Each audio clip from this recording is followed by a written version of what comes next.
મોરબીમાં માવઠાના વારથી ખેડૂતોની આશાઓ પર પાણી ફરી વળ્યું।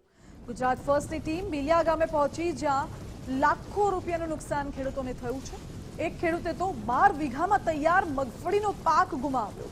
2.5 લાખના ખર્ચે 5 લાખની આવકની ખેડૂતોને આશા હતી, પરંતુ આ માવઠાએ ખેડૂતોની આશા પર પાણી ફેરવી દીધું છે। ખેતરોમાં પાણી ભરાતા પાક સડી રહ્યો છે।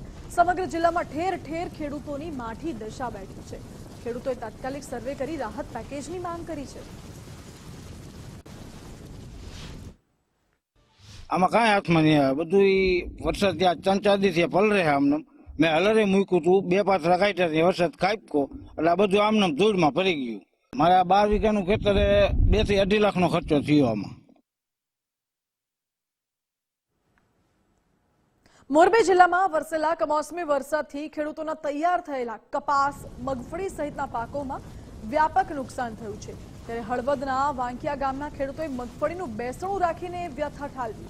સાથે જ ખેડૂતોએ આક્ષેપ લગાવ્યો છે કે રાજ્ય સરકાર દ્વારા સર્વેની જાહેરાત તો કરવામાં આવી, પરંતુ ગત વખતે થયેલા સર્વેમાં ભેદભાવ થયો હતો।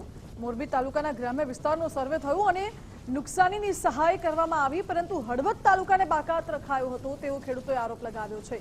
આ વર્ષે સર્વે કરી સહાય ચૂકવવામાં આવે તેવી માંગ કરી।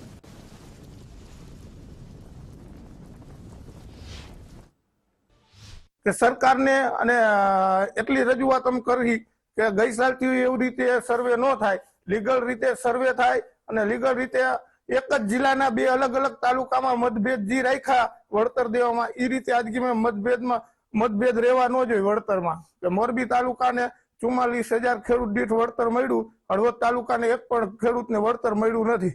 તાજગી મળે તો બધાને મળે, નકર કોઈને નહીં, એ રીતે વળતર આપજો। નુકસાની તો જો મગફળી અને કપાસ બંનેમાં છે, અને કપાસમાં તો જો આ નોરતામાં જે વરસાદ થયા અહીંયાથી કપાનું તો પૂરું થઈ ગયું। અમે કપાનું તો માંડી જ વાર્યું, પણ મગફળી અમારે થોડીક અંશે સારી હતી, પણ એ આ માવઠાના વરસાદ થયા એટલે એમાંય કઈ લેવા પણ રહ્યું નથી।